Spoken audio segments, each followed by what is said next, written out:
I think people are looking at this going, well, this is too much about Messi. MLS are pushing him too much. He's the villain. Busquets and Alba, this is their last dance, and they're going to end with a trophy.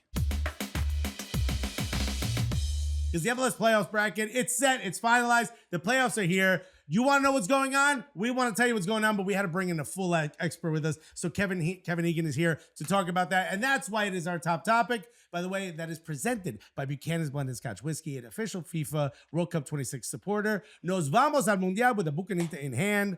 This is the top topic. Thank you so much to Buchanan's for that.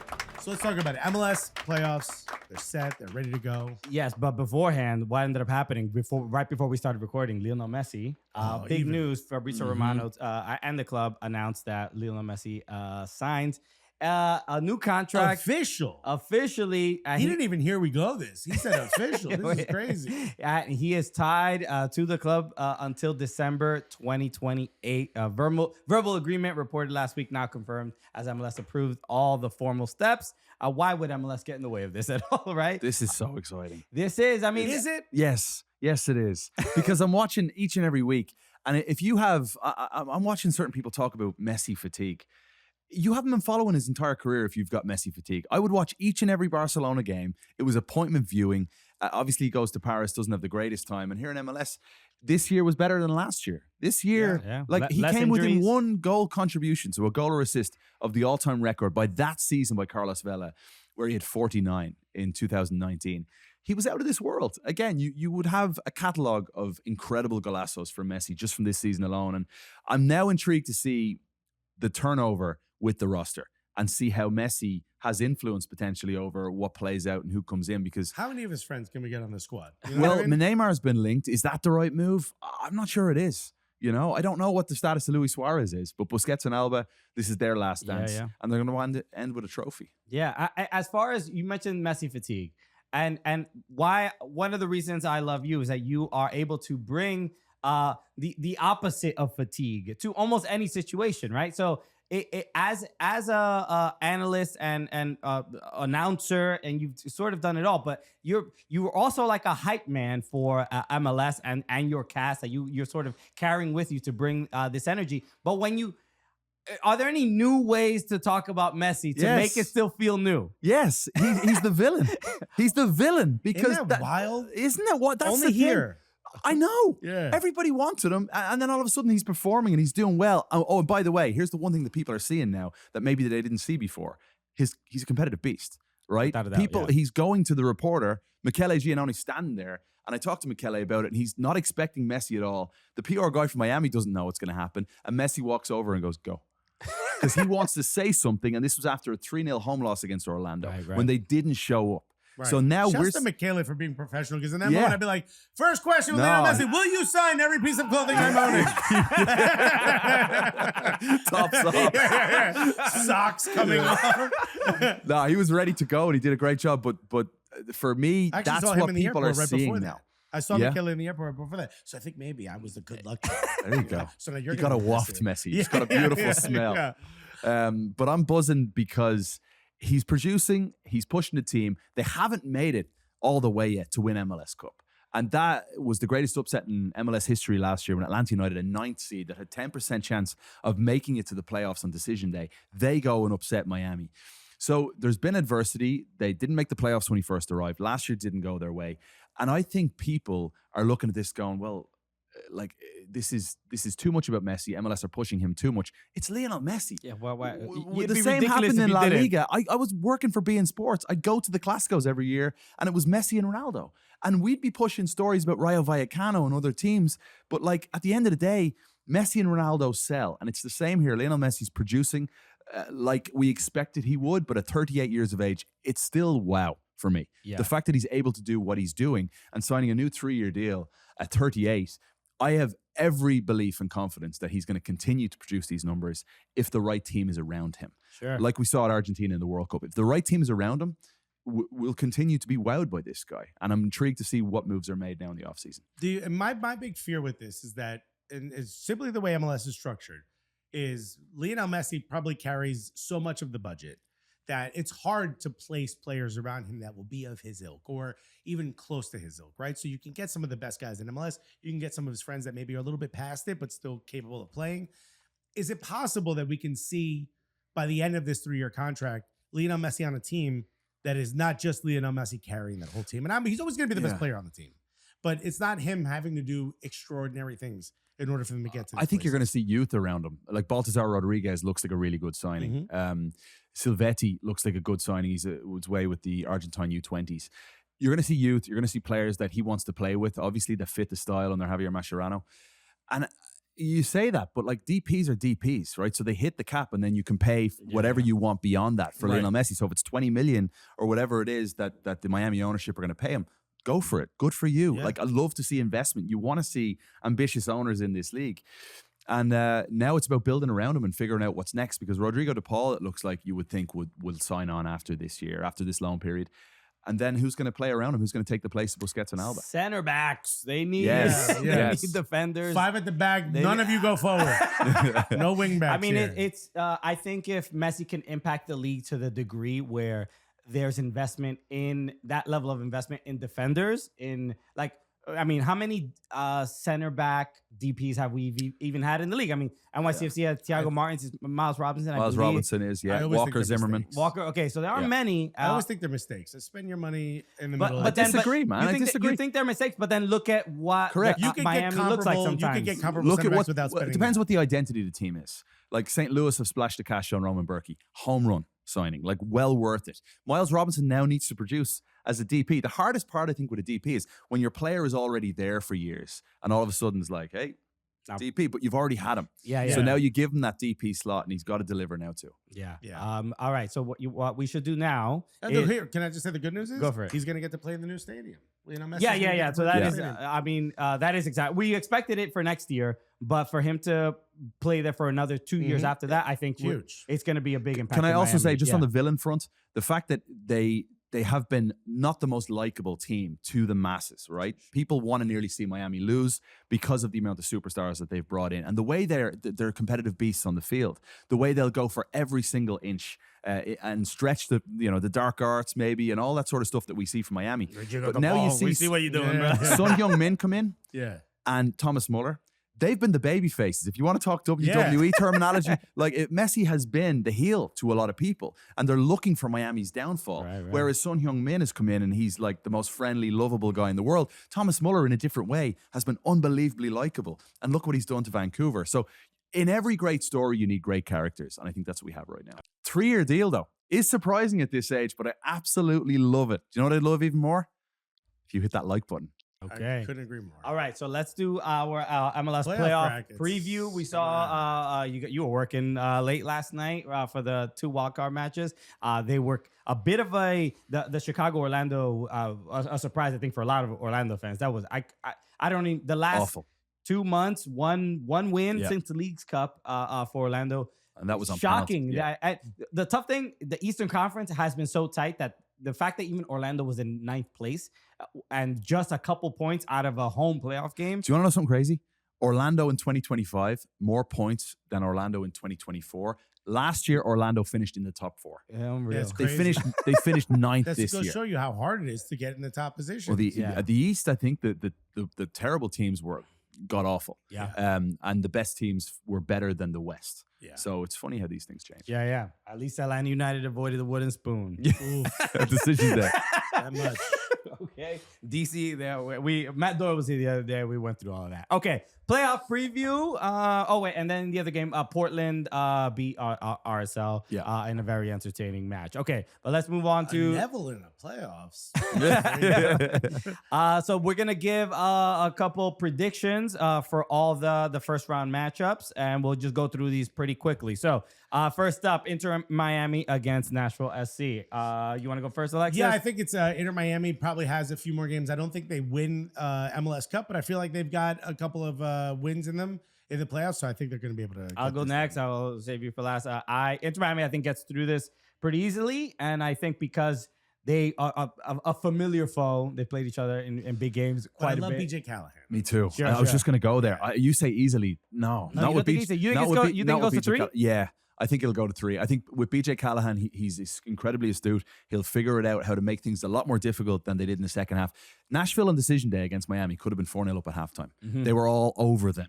And Miami, you've got to take your chances when you play them. Otherwise, they'll hurt you in the second half. And that's exactly what Miami did. Messi scores a hat-trick. They get it done. They make it look easy on paper, but it wasn't in the first half. I think this is going to be closer than people think. But I think Miami will have learned from last year. Yeah, and that embarrassment of getting knocked out by Atlanta. The bitterness of last year, I think, is why. Although, I don't know, because, again, just to put a point on your side here, defensively, you can get found out very easily in a 3-game I don't think they know who their series. best goalkeeper is. Yeah. That's a big problem. Ustari is 39 years young. You know, Rocco Rios Novo is a small goalkeeper, all things considered. I got And an idea. none of Put them both have out impressed. Can you do that? Yeah. You don't need Busquets. Yeah. What are you talking about? There's 4 gloves out there. We're gonna win. All right. What are we talking about? Philly Union versus Chicago Fire. Why don't you go first? I mean, all love to Chicago here. I know that's a dear place for you, but Philly Union are a buzzsaw, I think, in the Eastern Conference. I think Triple G, look, you need momentum going into the playoffs. That was a big win to get them into the playoffs.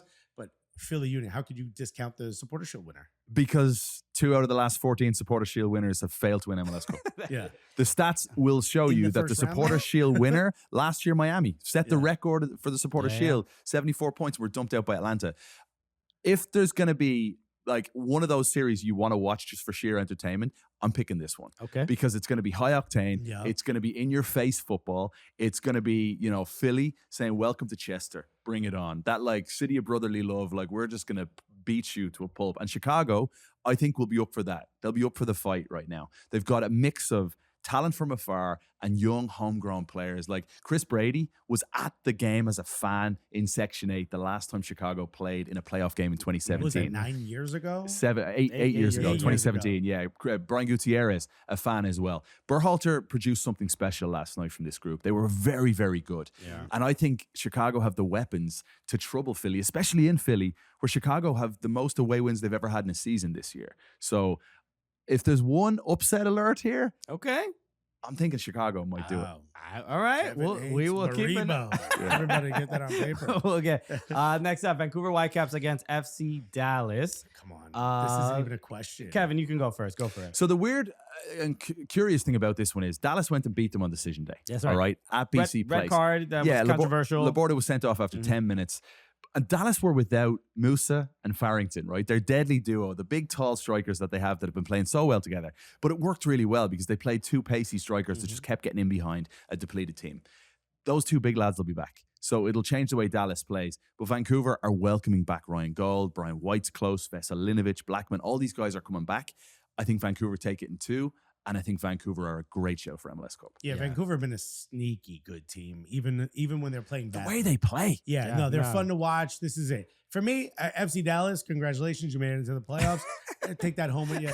Vancouver Whitecaps move on to the next round. Yeah, Vancouver also, they've just been, I think that win against Orlando away, where Muller scored that late goal after having the goal where the ball VAR. sort of They went. don't know how to lose right now. Yeah, Well, they yeah. just lost the They- decision. Yeah. No, but You know what I mean? that ball that I thought went over the line that the referee said they didn't, and they didn't give the goal, and then they end up winning anyway. I think that level of confidence and momentum that Muller's giving them, I think is going to Also, take do you know what? This guy Jesper Sorensen just has this level of calm about him. Like he cycles to training. He's always got his polo neck on. And he was on our show the other day and he said, I think MLS 360 is the best football show I've I seen. saw that. And I'm like, you didn't need to say that, right? You didn't need to say that, but thank you. What a way to find Appreciate out he it. doesn't watch our show.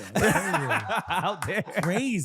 It hurt. Well I mean, I'm said. happy for you, but it right hurt. here. Jasper, buddy. Jasper, come on. Why don't man. you ride your bike to New York City and come on the show? We huh? had Jaden Nelson on the show. Yeah. And he What was a baller. fantastic. Yeah, he Great. was Great great. player. And and you just see the optimism and positivity that's I think buzzing throughout that team. So all right, next up, San Diego FC against the Portland Timbers. I think the main thing here is Chucky Lozano. What's going on? What's going on? We don't know the drama. Apparently, No. he either did something or said something. Coach Is it Mike. internal issue? Internal. And then this is why I love Hercules Gomez, because he's like, hey, whoa, because he was pointing out the issue with see it here. the Mexican national team.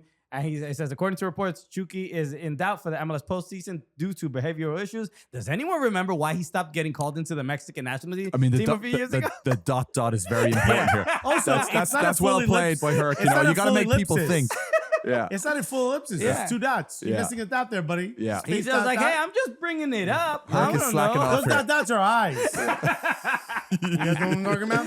So this could be quite impactful. Yeah, you don't want to go into the playoffs, 1, without a star player like Chucky Lozano, but 2, you don't want to go in there with like issues. You right? say that, but here's the thing. You know, you're an Ireland fan too, which I've learned and loved about you. When we went to the World Cup in 2002, Roy Keane got sent home or left. I mean, it's up for debate whether he wanted to leave and then McCarthy sent him home. A player like him leaving? My point is, he was a massive personality and there was a huge bust-up that absolutely galvanized the Irish group. Gary Breen was linked with Barcelona after that World Cup. Wow. Gary Breen. So when I think about what happened there, it brought a group together. Chucky wasn't there on decision day. They went to Portland and scored 4 goals, and Anders Dreyer looked like the greatest player on planet Earth. So maybe it can galvanize a group, and maybe Mikey Varas is just really good at managing his players, because I've seen Berhalter didn't start Brian Gutierrez for 5 straight games, brought him in last night, and he really did motivate him. And we're seeing it with different coaches. Legend Neville, Diego Chara, brought in Chara last night, having not played him for a while, and like apparently he was like lighting up the dressing room, and he was a legend on the field last night. So it's important these guys manage these big time personalities, and if Varas gets a tune out of Chucky in the playoffs now because of this, well played. Yeah. Okay. Yeah. They are strong enough without him, but you'd hate to see any issues going into the playoff. And I was going to suggest that maybe a new coach isn't prepared to handle this, but we'll see. But I still think San Diego clears timbers. I'm gonna say I think this is I think this is a little bit more of a distraction than they would want.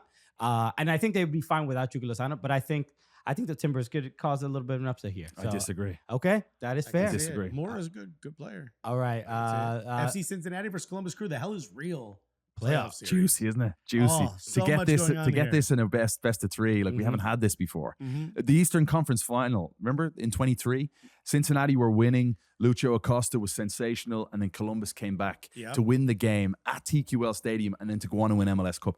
If that's not in the back of Pat Noonan's mind and he says as much, he's lying to you. Because that game will forever live on in Hell is Real folklore. That was just for the Cincinnati fans to be the ones to retire Darlington Nagbe. Oh, yeah. I didn't think about that. Wouldn't that be the craziest? Did not think about Wouldn't that. that be the craziest? They get to say they're the ones who ended his career? Yeah. I mean, but Columbus has had a bit of a rough stretch the last 2 months. Yeah, but Rossi's available now. Yeah. Abu Ali's getting closer. You've got Wilfred Nancy.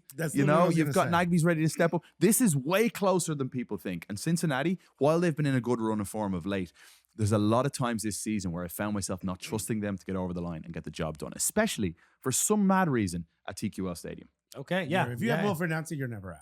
Okay. All right. Next up, Minnesota United against the Seattle Sounders. Minnesota probably. I voted in the year awards. Dane St. Clair got my vote for goalkeeper of the year. And this is for Minnesota. My first thought is just like with all due respect to Minnesota United, as far as fun attacking football, that hasn't been their game this season. So their coach is 22 years old. Where did you learn this? 20. So I'm a little concerned, but the fact that they're at home, I'm going to favor them over Seattle. That's kind of I think it's going to be ugly, but I think they're going to get by in 3. Yeah, it's tough for me to count Seattle out. I think Obed is having a great season. Minnesota is just kind of boring, and I don't want to see them continue in the playoffs. So for that selfish reason, I'm going to say Seattle makes it through. For me, it's Seattle all day, every day right now. Club World Cup performances. For me, they were probably the best performances out of the MLS teams, and they were in the group of death with, continental champions, Botafogo, Paris Saint-Germain, Atletico Madrid. I thought Obed and Christian Roldan is having the season of his life. Under the radar. He's been phenomenal. They've got loads of options up front. I know De La Vega's injured right now, but they've got a load of options. Minnesota, and it's a theme within the league. When you lose a key piece during the summer and you don't sufficiently replace them, you're going to struggle. When you add players like Thomas Muller and Son Heung-min, you're going to do well. Like it's not rocket science. Yeah. And they lose Tani Oluwaseyi to Villarreal, who's playing really well, who's starting over in La Liga. Kelvin Yeboah picks up an injury, although he's edging back to full fitness now. They miss Tani, I think, and they're adding more players with ingenuity that can be more creative. But I think they're in a shift right now from a much more direct style to a bit more of a creative style. And I don't know if they're ready to really challenge in the postseason, if I'm being brutally honest. So I'm picking Seattle in this. Still feels like a bit of a project, right? Yeah, exactly. Yeah. All right. Charlotte against NYCFC. Yeah, This go is ahead. really tough to call. What are you thinking? And remember who's in front of you. This is genuinely one of the ones where I'm like, okay, that moment on decision day when Wilfred Zaha got sent off is going to swing the pendulum in this one. And I think New York City will edge it, because New York City can go there now with Charlotte missing their best player on the road. But Charlotte have the best home record in all of Major League Soccer. Charlotte are, I mean, and from an NYCFC fan perspective, it's just like, I hate playing them. They're especially away. They're for whatever reason. I think it took about 3 or 4 years before NYCFC even like got a win against Charlotte away. They're just they're bogey team. So, but the Zaha, I think, is Zaha and Pep Biel too. Pep Biel's injured. Yeah. And what they've done is they've taken out Pep Biel through injury, and they've added, it's Gianni, Bronico, and Westwood. So it's 3 hardworking, robust midfielders that'll make your life a nightmare trying to break you down. And then further forward, I'm not sure who's going to step in now alongside Toklamadi and Vargas with Zaha out, but it's going to be a downgrade from Wilfred Zaha. It's a massive chance now for New York City to go and get the job done. And if it goes back for a second game with New York City already 1-up, I'm picking New York City to do it in 2. Yeah, I'm the same way. I also think like New York City can be susceptible on the counter. Big time. With Zaha, that seemed to be like a magic pill for them. But now without that, at least for a little bit, I'm going to go with New York City. How good has FC. Nico Fernandez been, by the way? He's been absolutely incredible. Yeah. Great. What there's just like I think the cool thing is just seeing how and this is maybe credit to David Lee, who is now going to be the sporting director at Sporting Kansas City. But the scouting has just worked out pretty well, where they don't spend a whole ton of money. They haven't really gone the DP route and bringing on the superstars, which is how NYCFC was founded, and they just bring in players that kind of just like work together. And it's not to say that there haven't been some mistakes, or even Talis Magno is an example of like a player that Mijatovic, was that his name? Mijatovic, yeah. Which I think he may come back, right? I think he's stuck sort of on loan, but Munsef Bakrar, who's now at Dinamo Zagreb. So there's some that just like don't work out, but then there's ones that are like, man, it feels like Tate Castellanos. But it feels Alonso like coming as a Martinez. striker. Alonso Martinez was a winger. Martinez, was a winger. Right. Like, but it feels like you see Nico, and you're like, has he been playing with this team for the last 4 years? Like he just fits in so perfectly. So I mean, producers over there like this. It's because you two are talking New York City. Let us cook. Wrap it up. All right, now we're gonna give some predictions towards LAFC versus Austin. FC. Yeah. Go for it. LAFC is the last one. So here's the weird thing: LAFC have played Austin twice this year. Austin have won both games. So I just don't. Their luck stops there. That's the thing. I'm not conditioned by that. They've yet to come up against the fit and firing Denny Bouanga and Son Heung-min. Those guys were away on international duty when Austin won the last game. Austin, their defense has been much better than I thought it would be. Their attack, having spent 30 million, has not been as good as I thought it'd be. Now Vasquez is out with a long-term injury, but I'm picking LAFC in 2 here. Yeah, I mean, it's going to be a long day for our friend, Brad Stuber, friend of the show. But I love you. He's a great lad, Brad. He's a great guy, man. I think in MLS, the most important thing you can do is catch momentum on the way into the playoffs. And the example of that this year would be LAFC. 100%. of that. All right.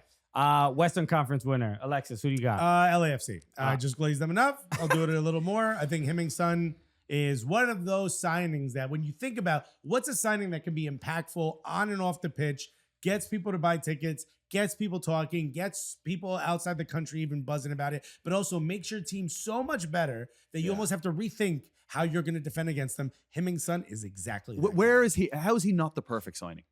Like, you could make an argument, even talking about Lionel Messi, that he doesn't do the interviews or put himself out there like maybe some people would want, like David Beckham did. Son Heung-min is the perfect signing. He's delivered on the pitch, great for the culture within the dressing room. The fans love him. The fans are showing out all over the world to watch him. It's just the most perfect signing. And with the relationship that he has with Bouanga, that was the biggest question heading into all this, was how would these two coexist? Son loves to drift to the left. That's Denny's position. Denny was getting linked with Liga MX. Doesn't happen. These two have formed this bromance, this stepbrothers, on the field. It's so cool to see. And now they don't even need a striker. It's just like, let these two guys go, and you don't even need an Olivier Giroud type front. Right. And I loved, when we've been talking about this since Son joined the league, but he's a fantastic teammate. Correct. Just like He's just a good dude. He's just a good guy. Where it's just I want to like, be his friend. yeah, I just wanna be- where he's like, I I saw want to go to a Korean barbecue because I mean he gets everything for free. Yeah. You know what I mean? But he was talking. There was some, I think, post match thing he did, and where he was like, "Oh, we're like trying to help Bouanga get the golden boot and stuff like that." And it's just like, but where that's on top of his mind, where he's like, "How do I support and help my teammates?" Anytime he gets an assist or somebody builds up in a play, like, "Hey, I'm pointing you out. I gotta hug you" and stuff like that. And that obviously is what a blessing to have that in your dressing room. I was just thinking there, you said like I want to go to. I'm like, what would I want to do with? I don't know why I just thought is imagine going to a theme park with Son Heung-min. Oh my Imagine God. his excitement when you're going down a roller coaster. Brother, they're like, gonna although think, he's they're gonna too think nice. you're gonna think that you're his security. Yeah. Also, he's Hey, too nice. He won't skip the line. You know what I mean? What's the point? that's actually a fair point. yeah. My He's too goodness. nice. He's No. waiting in the back signing autographs. No, I don't wanna Aaron go on Long the ride. says he's much better crack in the dressing room than we think. He's Interesting. much more like he's full of the banter, Right. full of the little pranks and the fun. Remember, Okay. crack for this episode Yes. is different Sorry, than how we sorry. normally use it. CRAIC. Yeah. Crack means fun. Yeah. So does the one we talk about. It's a different fun though. You're gonna lose your I got here family. to this studio and I was talking about how much I love the smell of the New York City subway. That Yeah, I think was- you were on And crank. now I'm That was great, guys. All right. Let's get some predictions in regards to we did just the Western. Oh, I was left. Vancouver Whitecaps. I think Vancouver Whitecaps are going to take. Did you clear LAFC as yours? I'm struggling with this one. I'm struggling in a massive way because I don't trust San Diego at home, and there's the number one seed. They're going to have home field advantage throughout. And I do think the Chucky thing could bite them, and selling Milan Losky mid-season will come at a cost. I firmly believe that, even though I love what they're doing with that team. Vancouver, I don't know why I'm betting against them. I can't get past the Son and Bouanga thing. Even though Muller has been the perfect teammate, and they're getting all these players back. I'm massively on the fence between LAFC and Vancouver. LAFC have been the big brother in recent years to Vancouver, and maybe that psychological advantage is in their camp. Very fair. I like Okay. it. Eastern Toronto's last year. Come on. Eastern Conference winner. I'll go first, just for the vibes, and maybe it's delusional a little bit. NYCFC. There we winning go. the Eastern Conference. They're gonna do it again. Maybe I can see it though. I can see can? it. Yes. I mean, look against the game against Philly where they won the Supporter Shield. Just Where's their 1-0. weakness? Where's their weakness? It depends on the match. I'll say I honestly, I think their weakness is defensive midfield, maybe. no. I'm gonna say it is the Alonso Martinez not finishing his chances. He is one of. I mean, how many times? I think he hit the post the most this season, or just so many times where it's like almost comical, where you expect his XP or whatever, X post or whatever, expected post. He always hits the post. He always misses like in that game against the Philadelphia Union. If he doesn't Exactly. if he scores in that early in that game, I think it's a very different result. But NYCFC against top teams have been pretty good and had difficult time. Outside of I think the fluke of the 4-0 loss to Inter Miami at Citi Field, which was I think a surprise to a lot of people. Outside of that, I think they will be fine against these top teams. So Okay. I think that. Arguably, I think Charlotte is the team that gives me the most kind of like nervousness in this playoffs. But I If think I had to pick, I think there's times where I think defensively they can get a little bit overrun. Yeah. But for me, mentality, just to go back to what he was saying, mentality could be the issue. But I didn't pick New York City FC because I think New York City FC, I can see a vision where they can get to the MLS Cup final. But for me, Philadelphia Union just looks so strong. Yeah. I was in Philly for that match against New York City FC where they eventually win the Supporter Shield. And Great atmosphere. great atmosphere. I thought it was a great match to go to. The one thing that struck me was even the amount of chances. New York City FC could have been up 2-0, 3-0 in that first half. Nothing stops the train that is the Philadelphia Union. They go back to the way they were playing. They don't adjust they're not scared. They're like, we're just going to do what we do even better. And it's so impressive to see. My only concern with Philadelphia, do they have the ingenuity in a really tough game where they need to break down a team? They've shown that they do have it this year. Mhm. They've always responded so well. I just look back at previous MLS Cup winners. Last year, Ricky Puig on one leg, getting LA Galaxy over the line against the Sounders in the Western Conference Final. The year before that, Cucho Hernandez, magical throughout the playoff run.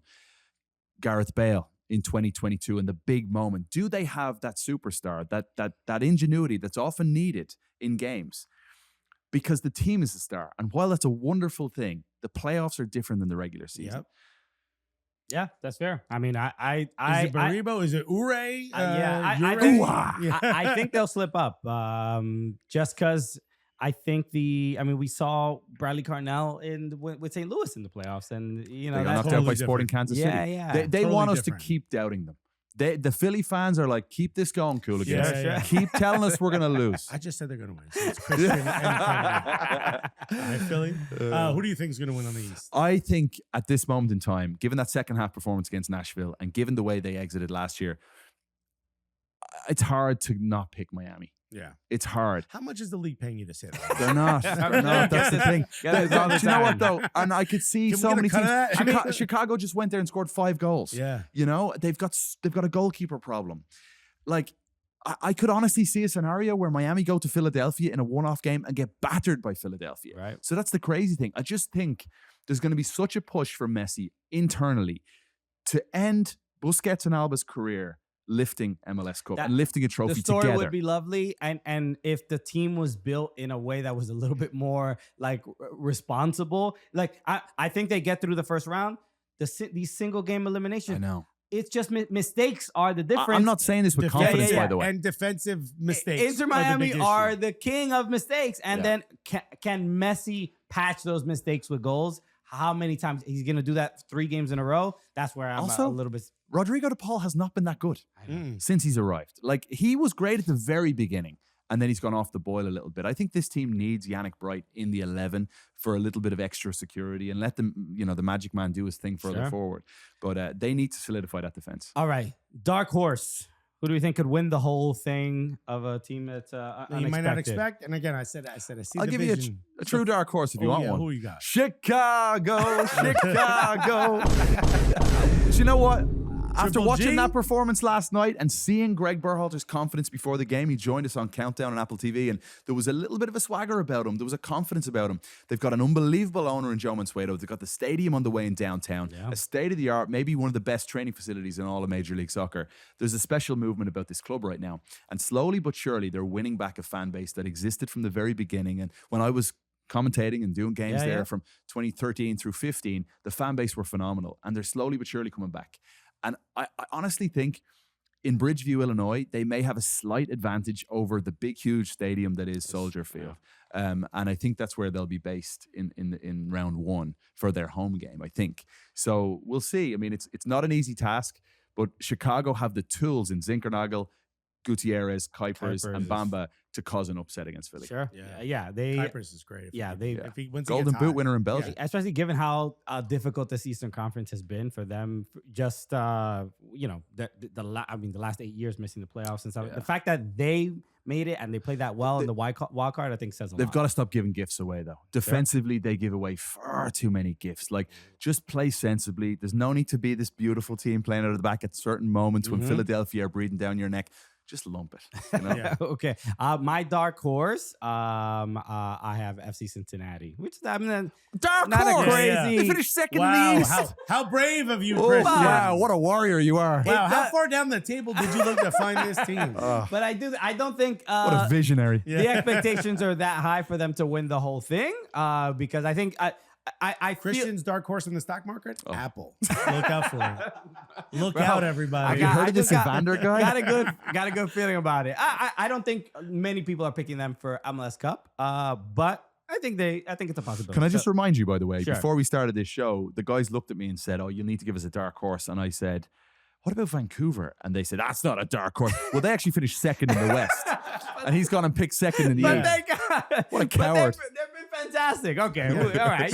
Safe pick by Christian. I'm going New York City FC. And the reason why I'm picking them is because You're a fanboy. I'm a bit of a fanboy. And 2, I could see the vision. I could see the way love Pascal that. Janssen likes to manage, working really, really well in the playoffs. Love that. Okay, and then all right, and so who's gonna win the whole thing? Alexis, you go first. I think this is easy. MLS Cup winner. You got the biggest signing in MLS history, LAFC. That's Okay. right. Heung-min Son Heung-min. To me, Okay. to me, it's the smartest decision any team has ever made is to sign Son Heung-min. He is Yeah. clearly, dude, when you have an entire nation that can just watch him play in the game, they have a camera that just follows him.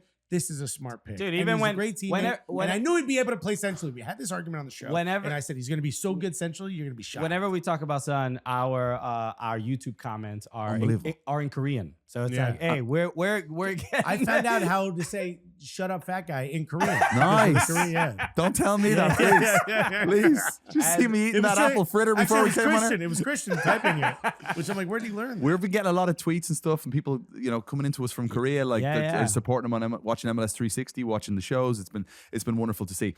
I am conditioned by my WWE past, all right? The storytelling aspect is really important now. I approach my prep for 360 and these things with a different lens all of a sudden. And I think it's important as broadcasters to always be that way, telling stories. And with that, I'm going to say that we've got an LAFC at Miami final. It would need to be in Miami. And the fairy tale, the last dance comes crashing down as LAFC win that game on the road. And then next year it sets up the fairy tale with Messi in the new stadium and they get to go again. And maybe that's when you take it through to MLS Cup the following year. The WWE script writers are getting involved in this as well. No, that would be, as far as, again, a storyline would be fantastic to see. I wouldn't be mad at a final like that. I do think the overall winner, though, I think the Vancouver Whitecaps, and given what I've seen, how they played, come out of nowhere. No one's ever heard of that. But I think their style of play, the form that they're in, and the boost that Thomas Muller is giving them. Again, I mentioned that. Love this pick. That game against Orlando. Even maybe it's the recency bias, but I do think the disappointment of seeing them thinking that they won the game at that moment and the goal was not allowed, and then having the heart and fight for those 3 points when they probably didn't really need it. They're fine playoff position, but they wanted to win the Western Conference. Obviously, it didn't work out that way, but that is, I think they're good enough to be, even if they face Miami in the East. So. And Vancouver will be an incredible place for MLS Cup. Sure. They'd most likely be hosting unless it's against Philly, you would think, or Cincinnati, right? They had more points, I think, than Vancouver. But BC Place, a World Cup venue, that would be a class place for MLS Cup. Without a doubt. That place would be full. Yeah. They would need the little banners. Yeah, dude. So it is so that's it. Those are our predictions. It's full for this weekend, by the way. I think they've opened up the Top Bowl. Really? Thomas Muller did a video out in front of BC Place, and it's hashtag pack the place, and they're all in. The Vancouver fans, given the conversation around the team being sold and all these things, it's in some ways similar to Columbus when they went on to win MLS Cup in 2020 and there was a Save the Crew movement. Not to that level in Vancouver, but the fans are showing up for this team again. The atmosphere on TV has been phenomenal for Vancouver games, and they're producing on the field too. With sexy football, the way they're playing the game is beautiful. I thought they'd take a step back after Sartini left, but this has been absolutely incredible. Yeah. No, and it's a great example of the, like, in markets where we think it doesn't work and blah, blah, blah. And it's just like, if there's just a little bit of like foresight and thought and care of like who you bring in.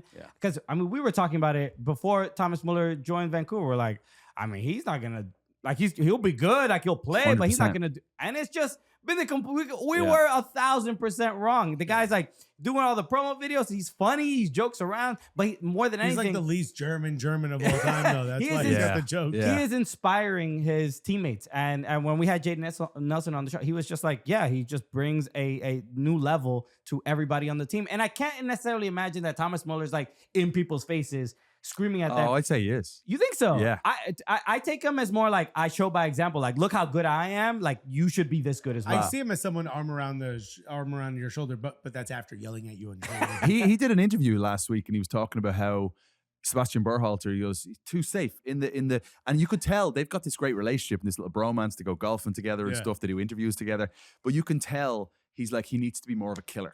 And like Muller's brought that mentality. Like, he's won everywhere he's gone.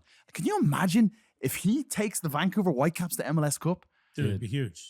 Like, at a time when Messi and Son are in the league and at much like more marketable clubs. Let's be honest. Miami and LAFC globally are probably the biggest two teams right now in Major League Soccer, along with the LA Galaxy.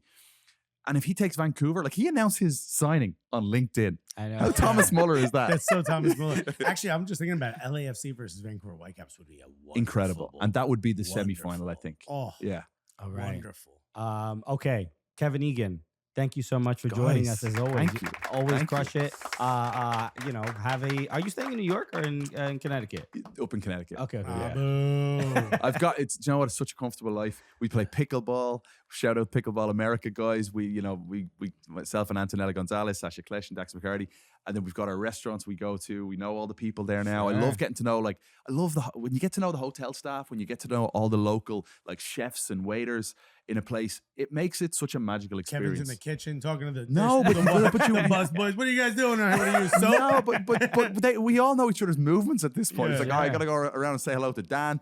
And it's just, we've built a little community there, which is so You cool. spend a lot of time there. The shoot days are like, how long? They're like, it has to be like It's weird. 10 hours, right? Decision day, I was bursting to go to the toilet. I was on air for 8.5 hours Oof. straight. Bro, So the voice was starting to go. I was interrupting too many people. And it was, I don't think people understand obviously there's lots of difficult jobs that exist in the world, but it is not easy to do what you do. And again, I think, when you love it, it makes a big difference. Sure. Yeah. But I think, I was hosting the Cost of Living Classic, the Zoran soccer tournament, and it was like a 7-8 hour thing, and I'm on mic and joke. But it's people like you that I think are the inspiration for us of just how to maintain that consistency. It's hard Keep to the energy at the end. keep the energy Yeah. up, like just the way Messi conserves his energy early in the game. Hey, what does Roy Keane say? Yeah, though? yeah. It's your job. Yeah. Do your job. Exactly. You know? It's Exactly. what you're told you got to do. It's what you're getting paid to No do. different than the first that we hosted an 8-hour soccer event. At the end, we're like, whatever, it's a goal. You guys have seen it before. Yeah. What are we doing here? But you get to that point, you get a little bit like, even with 360 toward the end, some of the jokes we're making, we're like, Yeah. you wouldn't have made that joke in the first hour. Yeah, that's a 4 hour. That's an hour 4 joke right there. No, but it's great to see, and I love that the last 2 years with MLS on Apple TV, and like this sort of new experience of how to consume this league. That you are the person kind of shepherding us Love it. through that. We love So it. We're all fans. so we always appreciate when you're Like I am with you guys. Genuinely. Thank you. Kevin Egan. Obviously, playoffs start Friday. Tune in all weekend for all the matches. He doesn't consider the wild card match playoffs. By the way. Okay. Did you hear that? Yeah. You know what? I'm still adjusting to that. You know what? Orlando City didn't consider it the playoffs. Hey, Miami Friday night against Nashville. That's going to be a really interesting Okay, game. it's gonna be huge. The join us. regular playoffs Yeah. start on Friday. Miami Christian's dark horse. Yes. Look out for it. All right, let's go to Champions League. Another Champions League match day is in the books. So we're going to take a look around the league. Mhm. So let's start with Liverpool. They absolutely smack around Eintracht Frankfurt. Our homie Hugo Larson, friend of the show. Good friend. Good friend. Yeah. The homie. He messaged us before the game and said, "What? How should I handle this?"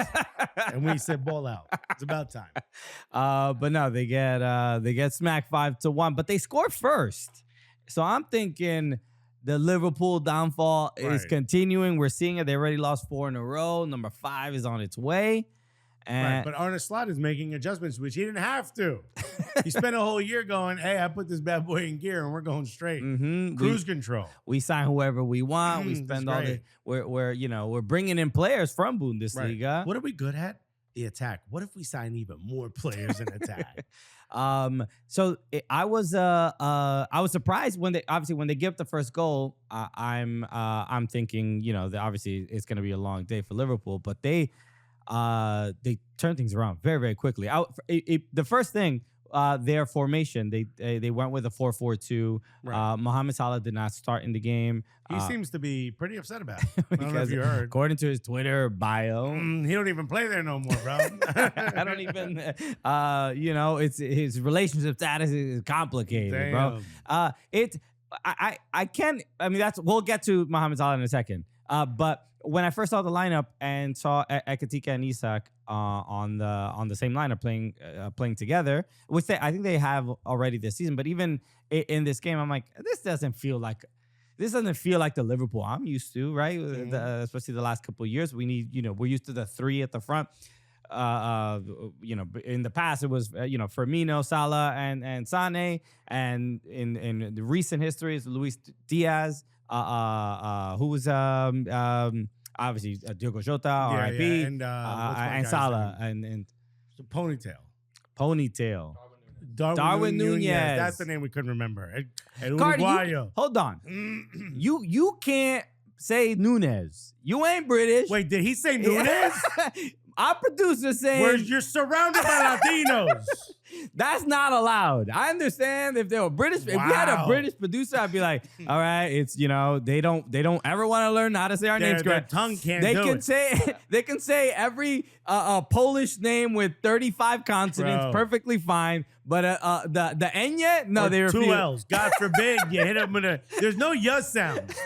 Nunez they can't They do. it's not even super complicated. You say Ronaldinho without Yeah. any problem. No, you but know, a this- British person will say Llama me, and I'm like, I'm not gonna llama you. dude. Darwin Nunez is a gateway name. Like next thing you know, I'm gonna start saying Emiliano Martinez and Or Zoran Mig- Mamdani and like Miguel Almiron to this day will blow my head off. you can't do it. All right. Miguel Almiron, We can't. you ain't even trying, dog. So- His mother's crying right now. So apologies for derailing the show, but Seriously. that is just something that had to be addressed Damn. very quickly.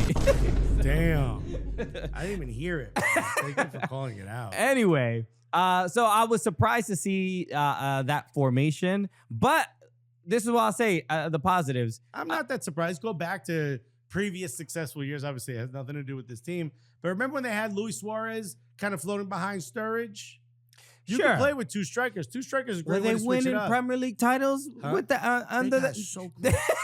They weren't winning anything. Yeah. They were doing all right, but they weren't winning. So, but to my initial assessment, this for Hugo Ekitike, this is fantastic. I think this works well for him. Mhm. For Alexander Isak, gets opportunities. I don't think he looks fully settled yet. Yeah, he's not used to the space he's used to when, his primary success has been on a counterattacking team. and he's clear. And you're like off in the space. Right, and he's had no real preseason, Right. so he's just I not don't like think a that matters as much.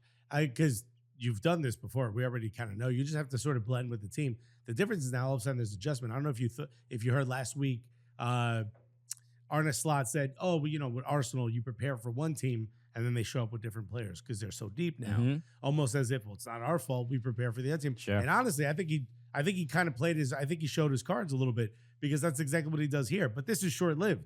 Can you do this again? Can you because now teams are just going to adjust to the 4-4-2. And it's also Eintracht Frankfurt, right? Like the comparison between not to with all due respect, Damn. we're big. Why even play the game? Says Christian.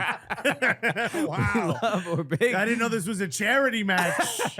I just the level compared to a Premier League match is probably gonna be a little bit different. That's all I'm highlighting. But Hugo Larson couldn't make it, says Christian. he's gonna have a fabulous career. I can't. But the Mohamed Salah situation. Should we make anything of this? Because he reportedly he was upset. I believe after the game they said after the final whistle he just immediately walked off the pitch and went down the tunnel. Wasn't too far from the tunnel, right? Wasn't too much. I'm joking. Oh, I mean, no. Yeah. He played in the Yeah, he game. played in the game, yeah. So he was. He came in on this around the 70th minute or something. Not like that. enough. But Mohamed Salah, I especially after the year of the contract issues and trying to figure out if he was going to stay or if he Which was I going to backed go. him every time he, yipped about it. He A deserved. lot of time he wasn't even told. He was asked. He didn't bring it up himself. Sometimes then he brought it up himself, and I'm like, you know what? The guy wants to stay. You can't be hating him. But the petty move of deleting all your Liverpool stuff off your Twitter handle, It seems a little. it's a little Come on. petty. It's a little sad. How old are we? Like what- Seriously. what? I don't know exactly what happened. You can't necessarily think, oh, he got benched. I mean, they've been losing games. I wouldn't even say that Liverpool, the streak of losing games is Mohamed Salah's fault, but he's also not doing what he normally has done in the last few years, dominating games, scoring incredible goals, assisting a whole bunch. Well, this is why you don't sign a 32, 33-year-old to a big contract. And that's probably why Liverpool was so hesitant. But it just so happens that we're having an incredible season. They're basically in first the entire year. So you kind of have to. And now this is what happens. Damn, bro. He gets punished for playing well. Get your old ass off the pitch, bro. You play well, and that's Geriatric millennial out there trying to make everything gray. Take him out. Take him out back. Damn. Sorry. Give the guy a walker with the little tennis balls and let him get back and forth. But they end up winning. So we'll see what ends up happening. We'll see for Premier League what the lineup looks like. If Salah's benched again, then I think there's reason for alarm. And salute to Florian Wirtz getting 2 assists. Clearly, he's good Finally, against Bundesliga teams, the kid could do it. Yeah. So just move every Bundesliga team into England. Yeah. And Florian Wirtz is gonna shine. 50 plus 2, and one of those is England. Okay, the other one, PSG. PSG. And I want to talk about Barcelona. Actually, Barcelona. I forget who they played. I should know this. Olympiacos? Olympiacos. Yes. And the only reason you always expect a victory for Barcelona over Olympiacos, but the second yellow, there was a red card shown in this match. Can you get the name of the player? Because I forgot his name. But Santiago Heze. So he is being he has possession of the ball. He's being held. Who was it? Was it Fermin? Wasn't it De Jong? Marc Casado. Casado. Yeah. So there we go. All right. He deserves it. My man. I'm surprised you didn't say Casado. Paying attention in Spanish class. I love it. You know? He even hit us with a lift, just in case. So he's holding him. He's like by the touchline. He's trying to get away, and he is being held. The Olympiacos player is being held, and as he's like struggling to get away, his hand goes up. And No. Have you seen the slow replay? Yes. His hand goes up in the direction close to, you know, when you can feel eyes looking at you and you look across the room and you see it? That's how close this hand was to this guy's face. And that gets a red card. It gets a yellow. A Second yellow. Yes. Still ridiculous. I've generally been fine with the not having VAR involved on yellow cards, even if it leads to a red. But to me, this has gotten to the point where we gotta, if it leads to a red, that we might have to actually have VAR involved, because this is Christian. I'm gonna need you to make a choice: more VAR or less VAR? Because on a week-to-week basis here, no, it's getting a game. like the mayor of a small town who's like, you know what we need to do? Get rid of the wolves. And you come back next week, you're like, we need more wolves. This is crazy.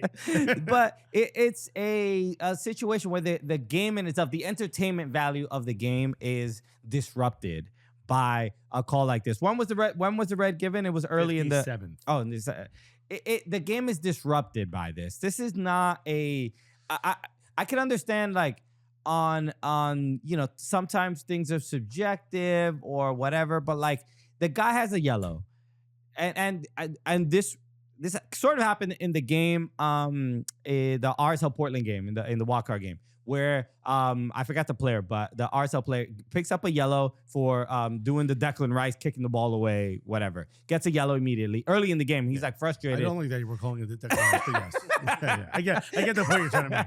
Kick the ball away, disrupts the start of play, and then 30 seconds later, does a slide tackle that against Diego Chara. That is 100% a yellow. Yeah. It's like, you understand, like, bro, you can't do that, especially. Well, his uncle had a prop bet, and he got pulled up. Allegedly a pocket down, right? So, this is where the ref should have some level of understanding of, like, this isn't. This was such a slight incidental thing that it's not worth a yellow and completely disrupting. So this is why I think game. it's stupid to have limitations. If we have a technology to make sure that the game is called fairly, then lift all these dumb limitations. Oh, well, we can't use it on this one. You can't use that. You're the one making the rules. It's so dumb. Use it if you have it. If a second yellow was handed to a player who was removed off the pitch, and you know that's a mistake, and you look at it and going, at the very least, have a chance to take a second look at it. Yeah, it's so dumb to be like, oh, our hands are tied. You're the ones who tied them. It's definitely I think the only thing, and this is me even going against my own argument, but the concern that, of course, is going to be made is like, what is a yellow card.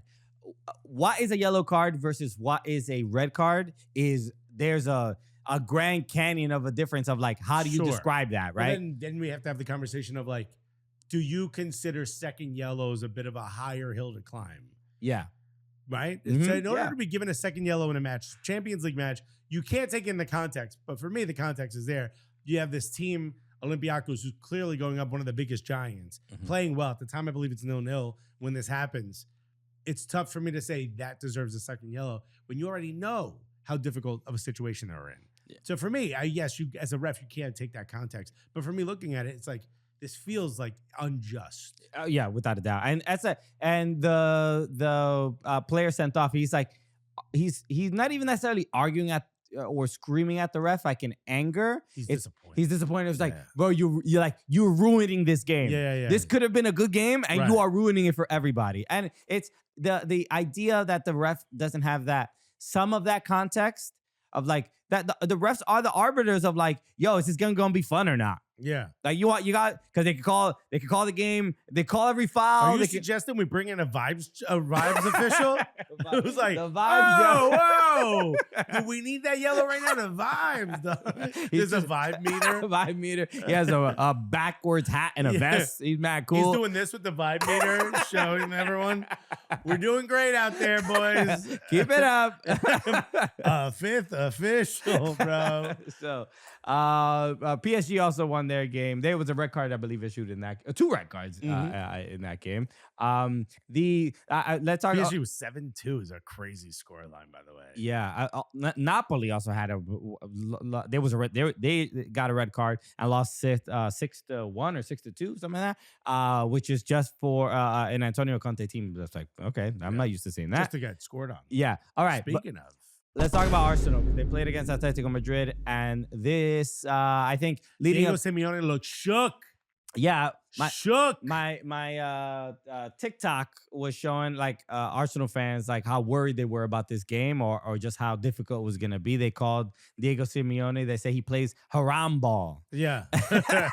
Okay, just ungodly, just not what the gods want This to goes see. against every holy book there is. So, but man, that first half felt like it was going to be exactly that. It was a rough one. Yeah. The first half was a rough one to watch. I think part of the reason why it's so difficult is because it seems like Arsenal have a tough time, especially for like the first goal. It seems like there's a tough time of scoring from a run of play, you know? Like we were having this conversation. I was at a bar in Nashville. This was Nashville, Fleet Street Pub. And there was a bunch of fans. We're all sitting at the bar. Sure. And the conversation was like, how come we're not countering anyone?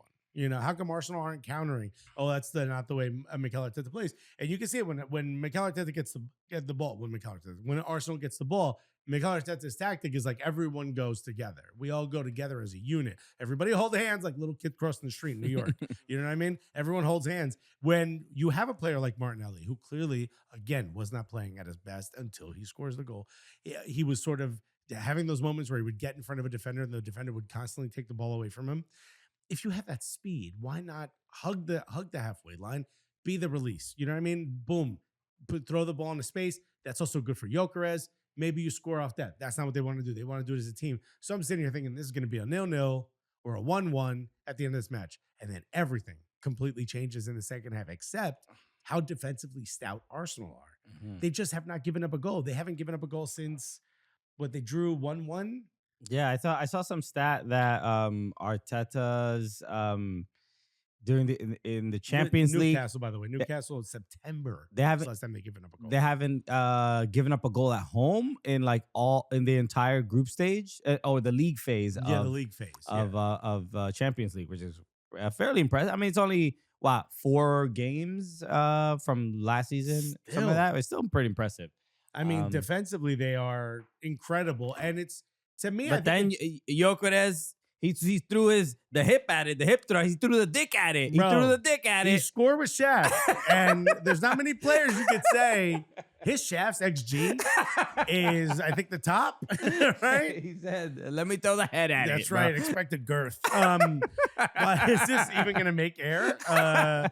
Whatchamacallit? I don't think Carter's paying attention, so we can say whatever we want right now. the first goal was, and I had said, I don't care.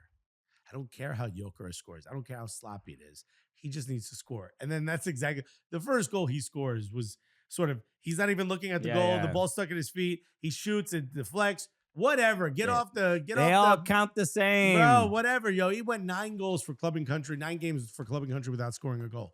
So it just felt good for him to get it off. And then it sort of, I think with all 4 goals were scored in 13 minutes, something crazy like that.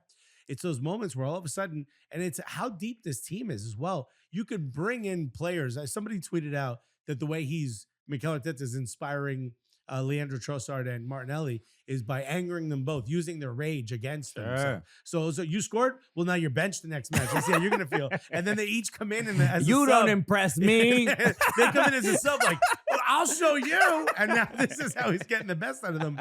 I think it's incredible. And to do this without a full squad, without having all of your players healthy, Martin Odegaard being quite possibly the most important player on this team and not really getting out there. I mean, he's had 2 big injuries so far this season. That have kept him out. That was my first thought. I mean, I thought Eze was fantastic again. Eze's so good. He didn't get on the stat sheet. But if you watch him, he's magical. And just to have him there, especially in place of a missing Martin Odegaard, I think is great. Which as I'm watching the game, I'm like, yo, I honestly think Arsenal can win Champions League, and I think they can do it without Martin Odegaard, which is saying a lot. But you don't think they're better without Martin Odegaard? I don't think that. Okay. But I think they, because that would have, you know what I mean? not at all. I mean, Martin Odegaard, I glaze him all the time. That man is he is my white chocolate. You know what I mean? He is my Jason Williams. Right. Thank God you put reference. You gave context to that. Because people are like, man, he really likes white chocolate. I saw this TikTok that went viral that made me laugh so much that it was this is if I can paraphrase correctly, but basically, come on, Dad, explain the TikTok to me. The guy is basically saying there are black in the Premier League, there are black wingers, and then there are wingers who are black. So he basically said like Bukayo Saka is a winger that happens to be black, right? And then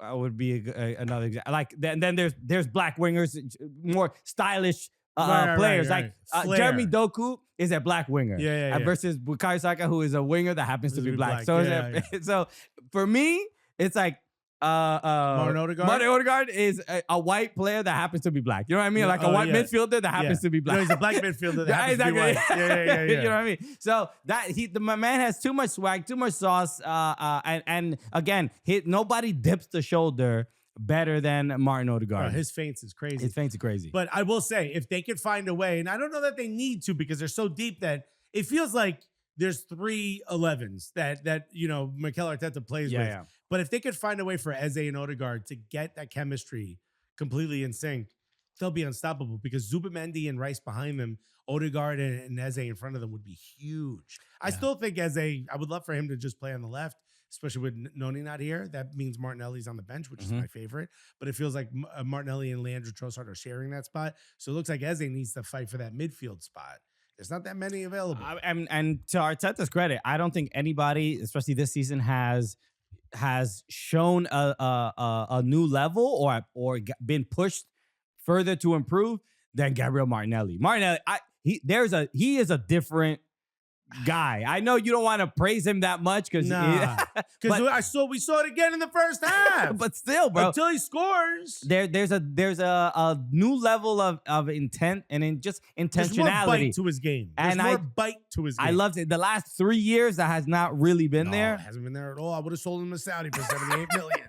They offered $78 million to Saudi. Right. But no, I would have told them, why don't you go do the Riyadh Comedy Festival? You know what I mean? Just get loose out there. I love what you said you would have told him. I would have told him. That's how upset Martinelli gets. I lose my ability to speak. I start speaking in a Brazilian accent. Carter is gonna be, he's gonna do the Carter and be like Nunez and and everything. Martinelli. All right. All right, let's run that back. And what I want to start talking about is, NBA season has started. That's right. I'm really excited. Knicks in 6. You feel me? In 6 what? Exactly. You already know, Christian, on board, right? And when we get Giannis, it's going to be a wrap. But obviously, look, there's a lot of fervor going around the NBA because a lot of changes. They're going to NBC. That's right. So NBA is back on NBC. Shout out to all and Peacock. They brought the TNT folks. Right? Charles Barkley now has to do all this work at ESPN, which he does not want to be doing. It, you know, I will say, Americans, we get laughed at a little bit in Europe when the local newscaster starts talking about Lionel Messi coming in to play. This happens. We get a lot. our giggles. We've had our American soccer fails of asking Bastian Schweinsteiger about the World Cup. Can Chicago Fire win the World Cup? There's a lot of bloopers in Europe, but what happens when they talk when Europeans are even asked for less than 8 seconds to talk about American sports? Exactly. And let's just preface this because these are our friends. So we have to hold our friends accountable. We have to hold our friends to a high standard. Yeah. But you only roast the ones you love. This it. So this is where this comes from. So this is a clip, and I was watching this live, and I was losing my mind. I wish I was watching this. I literally was trying to record the screen on my phone like a grandpa, right? Because and then like Fubo didn't record it or whatever, so I couldn't go back or whatever. It was the whole thing. But I'm watching the Premier League live as I do most weekend mornings. We host the Fan Fest. Yeah, these are our homies, homies. These are our peers, friends. and we're like, I always excited to see Tim Howard, the two Robbies, and Rebecca Lowe. Well, this time there was no Tim Howard, so it was just the Brits. It was just. Tim Howard would have fixed this. Oh, he would have been like, everybody relax, I got this. So some people have thoughts, but I think this didn't go as viral as it should. It didn't go as viral as if an American made a little blooper like this. Right. Why don't we play it so people know what Let's we're talking play it. about? So this is this is Sunday afternoon after the Premier League matches, Right. and they're doing a promo for the NBA on NBC. And the last segment's supposed to be fun. Let's see these guys having some fun, huh? This year for the Celtics. Okay. Be watching. All right, and I'm going to say light the beam. Do you guys know what that means? Light the beam. Well, if you're a Sacramento Kings fan, you will know. Light the beam is the phrase in Sacramento when they win a game. Not sure if they're going to win many this season. We'll have to wait and see. Swag. Drip, I think they call it. Drip? Oh my goodness. Just giving you a little twirl. Look at this. Look at this amazing jacket. We've all got one. Am I filling my jacket out? It feels a bit big for me. Yeah, I'm not sure. That's your look. It's great. Right. What are you looking forward to, chaps? NBA They coming called it back to drip. NBC. That was right so far. Well, Michael Jordan back in the day, Bex, 1989, was it? Chicago Bears, Cleveland Cubs, the last shot they call it, like there's a couple of seconds to go. And the Bulls, and he just bangs one in with a couple of seconds to go. And like the celebration, the whole thing, just got me into basketball. Did Michael Jordan score a goal in soccer, bangs one in with seconds to go against who? Against who? The Chicago Bears against the Cleveland Cubs. Oh, man. Let me tell you, what a injury. In sports, we still talk about that game. The leader of the team. I think the expectations are a little lower this year. This is pause this. And I'm going to say this is where Robbie Earl, and as soon as this happened, you saw the look on Robbie Earl's face, and he's like, no, Robbie Musto is. I think Musto is a little bit more aware of what's going on. Oh no, clearly Musto's like, yeah, I got this. He's like, hey, let's talk about Jalen Brown. My Celtics. I watch y'all. I don't know about you. I've seen basketball before. Right. I know that the Cubs don't play basketball. The Cleveland Chicago Bears. Robbie, we love you. We understand the mistake. My man pulls Chicago sports teams. Bears, Bulls. Bam. Bears, Bulls. Do you have any idea how the Montreal Yankees, when they won the NBA Champions League, it was you. So I understand that you can make that's a understandable mistake. You mentioned Chicago Bulls, but you said Chicago Bears. Which is fair. You ain't from here. you went from it. Those are both Chicago teams. I'm like, at least And you got his the brain same just city. said, more Chicago. You've been talking about, footy for 12 hours of the last But 2 even when days. his brain said Cleveland, his brain went, more Chicago. Say Cubs. Say Cubs. We got to get all the Chicago. The Cincinnati White Sox. His brain was just stuck in Chicago, man. His brain was like, Chicago. Robbie, we love you, bro, but Cleveland Cubs is crazy, That's bro. crazy. We can't let that one slide. They wouldn't stand a chance against the Chicago Bears. I want you to know that. The Cleveland Cubs. Yeah. They don't even wear the same equipment. That's a team of 7-year-olds. Cleveland Cubs, and this is And what's he talking about? Banging one in? banging one in the last, and he went like this. Yo, I don't even know. That's not a shot. That's was he the goalkeeper? Was Michael Jordan? Robbie, this is why I love Michael it. Jordan do one of them Because joints? we've all done like we work in TV and all that. Yeah. And sometimes you have to do promos on stuff you don't really know about. Of course. But you got to deliver it like, yo, I've been watching this since the 80s or whatever. And when he said that congresswoman talking about, or whatever, the assemblywoman talking about, like, oh, heung-min son here. Yeah. You guys know what I'm about to say, right? We're on the same page. You're going to win us that World Cup. What are you talking about? But Robbie Earl delivered that like, oh, Rebecca, thank you so much for asking me. You know what? I haven't talked about this on television. 1989, I remember. The moment I became a massive basketball fan. I'm at home. I'm wearing my New York Whitecaps jersey. That's my favorite basketball team. Rebecca, let me stop. I don't mean to cut you off, but I'm so excited to talk about this in right fact, now. if we have the clip, play it. When Chicago Bears travels all the way to the Cleveland Cubs. And he's just like describing. We all know the shot he's talking about. I think he's describing a scene from Air Bud. I don't think this actually happened. I honestly don't think this happened. I fully expected just like the reminiscing music to like going back. Smoke machine. Set the scene. Yeah. Let me tell you where I was when I saw the shot. He's like, and then Michael Jordan went to his coach and said, hey, man, it wasn't a foul. And he's like, no, I think you're talking about the commercial. Robbie, I think you're talking about the movie Space Jam. Yeah. What are you doing? Remember when they all held the orb? And they lost their powers. That was the moment where I was like, Robbie Earl might be going through a fever dream in the middle of this show. And the best part of it all is he's just like, Jordan passes to Maradona. Maradona passes back to Jordan. La mano de Dios. You know? It was like, well, I was there. And then Jordan, in the last second, Jordan, one of these joints. Was that the end to The Last Dragon? I think Shaolin soccer? What happened in your brain, dog? Combining. Wow, Robbie. Bro, again, all love. This was wild. And then again, nobody can address it because nobody knows exactly if he's right or wrong. All right, man, you keep talking, bro. I got this. Anyway, Jason Tatum plays basketball. I texted Robbie Musto after, and I was like, dude, this was crazy. What the hell happened? And all he said is, haha, we laughed a lot too. When he was informed of what he said. So he didn't. Oh, he didn't even know. He didn't even know. He came up there. He's like, we did a good one. Right? That was a great live segment, bro. That was crazy. I love the bouncy basketball. Yeah. Big fan. He's like, oh, Michael Jordan with his skates on, just getting around those other defenders. Yeah, the great one. That's what they called them. You know, and he's just so good on ice, you know? And Tanya Harding, the whole nine. I thought he's just American sports vomiting. Brother. Yeah. Hilarious. Tom So Brady hits him in stride and he scores a wonder basket. just, hey, man, there's, it happens to the best of us. Yeah, man, we've all been there. We've been there. Somebody asks you a question and you're like, not prepared for it at all. Hey, buddy, sometimes you got to cook. It doesn't matter what the ingredients are. So shout out to Robbie Earl. Seriously, all love. Robbie Earl still hasn't done the show. He's the only one out of all the entire cast that hasn't done the show. That's crazy. So we got to. Well, he won't after this.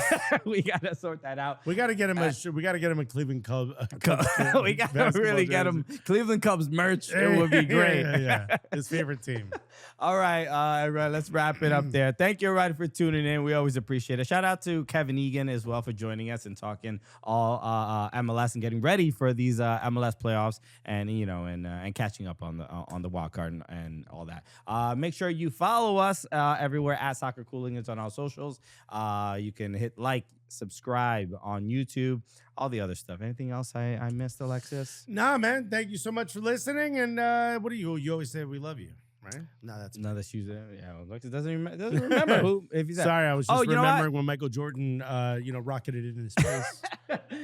I'll mention this a couple times, but we're doing on the 9th, we're doing a show for the New York Comedy Festival. That's right. They forgot about that. Alexis, what is it? Juggling jokes? What a terrible. I forgot the name. Yeah, it's a bad name. Apologies, but just go to the show. We'll be there. Be on the lookout. New York Comedy Festival, the Cooligans. It'll be at St. Mark's Comedy Club. We'll confirm the time in a little bit, but just getting it in on top of people's minds. If you happen to still be listening and you live anywhere near Saratoga Springs, I'm headlining this weekend. Comedy Works. Come through. It should be fun. Oh, it's just Friday and Saturday. I was just in Saratoga. I had a lovely time there. John Beautiful. Fish was headlining the weekend I was there. Look at that. Don't let anybody headline it. All right. We'll see you on, what's today? Thursday? We'll see you on Monday, everybody, with the brand new episode. Take care. Have a good weekend. Hope all your teams lose. Peace. Love you guys. Cleveland Cubs. They don't even play basketball. Anyway, if you guys want to watch a video that's about as dumb as that, but also is just as fun, check out this dope video about Messi's great career that he's having so far here at MLS by clicking on our faces. And click on my face if you want to subscribe.